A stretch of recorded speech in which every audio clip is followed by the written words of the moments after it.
बाजारों में इक्विटी और कमोडिटी स्पेस में कहां रखनी है नजर, सब पर बात करने के लिए मेरे सहयोगी दीपांशु हमारे साथ जुड़ चुके हैं। दीपांशु, मॉर्निंग।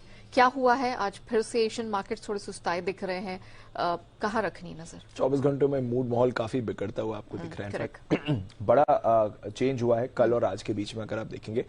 और इसका जो मेन या दो मेन कंट्रीब्यूटर्स हैं वो आप, एक तो चाइना की टेंशन जिसके बारे में हम कल भी बात कर रहे थे। कल ज्यादातर एशियन मार्केट्स ने इसे इग्नोर किया, अमेरिकी बाजारों ने नहीं, और इसलिए इस शाम को अमेरिकी बाजारों पर इसका रिएक्शन आते हुए दिखा। और दूसरा उनकी खुद की जो फेड की कमेंट्री आ रही है। तो दो फैक्टर्स थे, दोनों ने मिलकर कल भारी प्रभाव किया है जहां तक अमेरिकी बाजारों का सवाल है। डाउ स्क्रीन पर रिफ्लेक्ट हो रहा है, 500 अंक लुढ़क कर दिन के निचले स्तर पर आपको बंद होते हुए दिखा। तो वहां से आपने कमजोरी बनते हुए देखी। नैस्डैक 1.5% नीचे था, रसल 2000 में आपने 2% की गिरावट देखी। तो अक्रॉस द बोर्ड सेलिंग थी, आईटी लीडरशिप दिखा रहा था सेलिंग में, बट हर जगह आपको बिकवाली आती हुई दिखी। और ब्रॉडर मार्केट्स में भी आपने कमजोरी बनते हुए देखी है। विक्स 8% उछला है, तो ये भी एक इंपॉर्टेंट फैक्टर है जहां पर रखनी है नजर। चीन में हम देख रहे हैं किस तरह से प्रतिबंध बढ़ रहे हैं, प्रोडक्शन शटडाउन्स हो रहे हैं, और उसी की आशंका है कि अब एक बार फिर से आप ग्लोबल सप्लाई चेन पर असर आते हुए देख सकते हैं। और उसी के डर से बाजारों में गिरावट आई। तो एप्पल का शेयर 2.5% फिसला, क्योंकि उनकी जो यूनिट है फॉक्सकॉन की प्रोडक्शन की, एप्पल की चाइना में सबसे बड़ी यूनिट है, वहां पर अनुमान लगाया जा रहा है कि 60 लाख फोन्स के प्रोडक्शन में आप डिसरप्शन देख सकते हैं, शॉर्टफॉल आ सकता है। कुल उत्पादन या कुल सप्लाई में 5 से 10% की गिरावट की चिंता आ रही है इस तिमाही में। तो उसके डर से आपने देखा इंपैक्ट है। और बाकी भी सेक्टर्स में इसी का डर था कि बाकी सप्लाई चेन कंपोनेंट्स, बाकी प्रोडक्शन यूनिट्स पर भी इसका प्रभाव आ सकता है। तो वहां से चिंता बढ़ती हुई आपको दिखी है।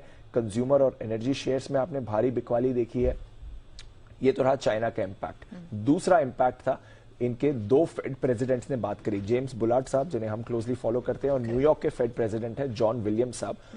दोनों ने ही कमेंट ऐसे दिए हैं जो दिखा रहे हैं कि आगे रेट्स और बढ़ेंगे।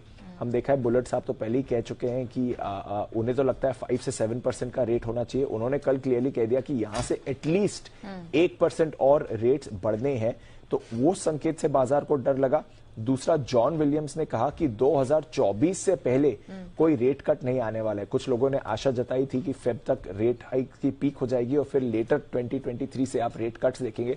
उन्होंने कहा कि 2024 से पहले तो कोई रेट कट नहीं आने वाला है। और उन्होंने ये भी कहा कि आगे और रेट्स बढ़ाने की जरूरत है, क्योंकि इन्फ्लेशन काबू में नहीं आया। तो ये मान लेना कि इन्फ्लेशन हमारे कंट्रोल में है, गलत है।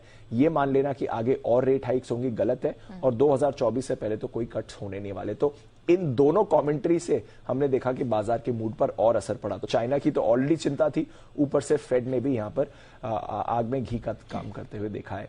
आज फेड प्रेसिडेंट बात करने वाले हैं, तो उनके बयान पर नजर रहेगी। जेरोम पावेल क्या कहते हैं, और साथ ही कंज्यूमर कॉन्फिडेंस डेटा आएगा, तो उस पर भी बाजार की नजर रहने वाली है। यूरोप की बात करें तो करीब 1% की गिरावट आपने कल यूरोप में भी आती हुई देखी है।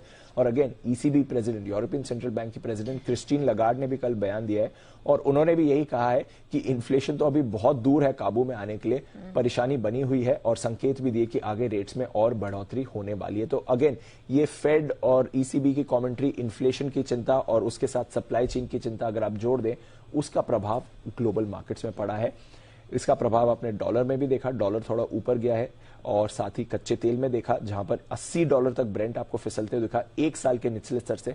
वहां से आज आप रिकवरी जरूर देख रहे हैं, बट अदरवाइज कच्चे तेल में भी लगातार दबाव तो एक तरह का बना ही हुआ है। थोड़ा दबाव आपने ऊपरी स्तरों से गोल्ड और सिल्वर में भी देखा है, बेस मेटल्स और एग्री कमोडिटीज में भी दबाव है। तो कमोडिटी सेक्टर से उतनी बड़ी चिंता नहीं आ रही है, बट हाँ, चाइना और फेड की कमेंट्री का डेफिनेट इंपैक्ट आपको बाजार पर दिख रहा है। चलिए, तो इस पर हमारे मार्केट्स कैसे रिएक्ट करेंगे? वैसे हमारे मार्केट्स में तो रिकॉर्ड हाइज बनने का सिलसिला कायम रहा है, बहुत बेहतरीन ट्रेड सेशन दिखा है, लेकिन हमारे मार्केट्स आज कैसे रिएक्ट करते हैं इन संकेतों के मद्देनजर, अब ये देखने वाली बात होगी। शुक्रिया दीपांशु, वो पूरी डिटेल्स दर्शकों के सामने रखने